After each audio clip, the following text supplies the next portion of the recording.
London's museums are some of the best in the world, there's no doubt about that. But they say they're being overlooked when it comes to Brexit.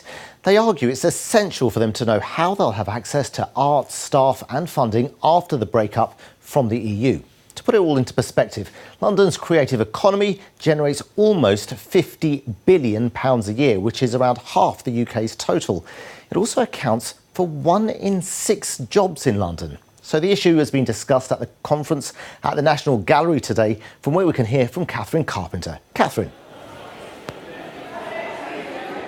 Yes, Assad, and there are figures out today showing that this place was the second most visited attraction last year in the whole of the UK, second only to the British Museum. And those kind of stats are really important to London at the moment when this sector is trying to get its voice heard in the Brexit negotiations. Now, members of the Creative Industries Federation gathered here at the National Gallery today to try and discuss how to do that, how to try and get the issues that they're concerned about heard by the government, amongst other things. Now, of course, there are many common themes here, but there are also individual concerns for different parts of the sector, as I found out when I spoke to some of those who run our galleries and museums. So we'll place these as we planned. Putting the final touches to this exhibition of work by Austrian artists is a precise business.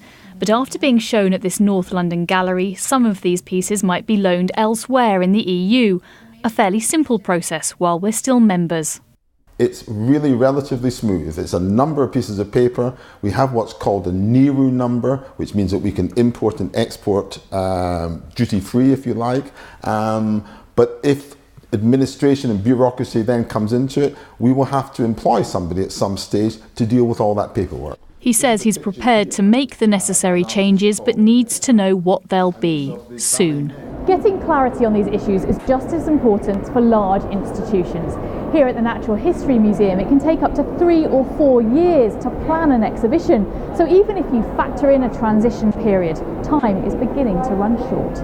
The Museums Association warns that London's cultural offering could be affected, with access to funding and staff major concerns. 30% of museums in the UK employ staff from other countries in the EU, and there's a concern that some of them will leave, that museums won't be able to attract really high quality specialist staff in very niche subject areas, which typically they rely on to be able to put on the kind of amazing exhibitions that you see here today.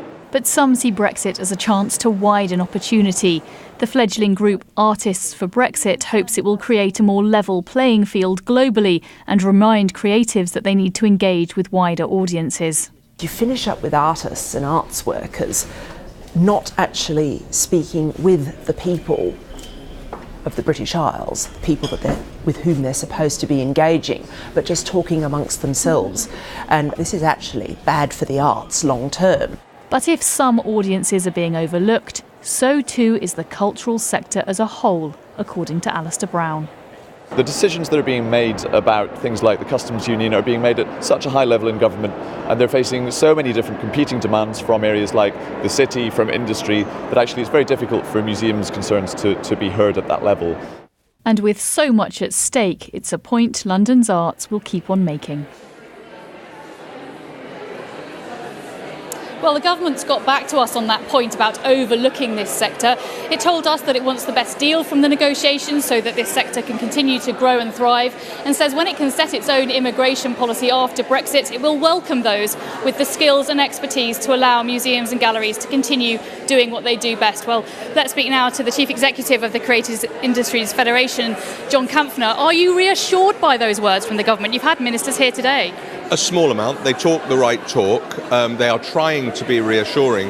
The issue for us is London, this most incredible, global, welcoming, artistic, cultural city, going to be as open for business, as open for people from across the European Union to ply their trade? And that is what makes this city and this country so amazing. Brits and Europeans and people from further afield together in this great endeavour.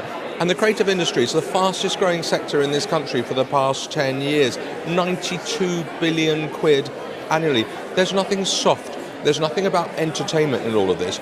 This sector produces 4 times as many jobs as other sectors over the last year. So this is the real powerhouse for Britain. It's clear what you want, but how are you going to get it? We've only got a year to go. We're engaging with them all the time. Are they listening? Depends. I'll get out of bed either side and I'll tell you a different answer. Certain parts of government are listening. They're listening much more to the financial services. We've got our work to cut out to absolutely demonstrate that economically, socially, culturally, and in terms of Britain's image abroad, the creative industries and tech are the key drivers for our economy. If they don't put this sector front and centre of the negotiations, then all of us in London will suffer economically as a result.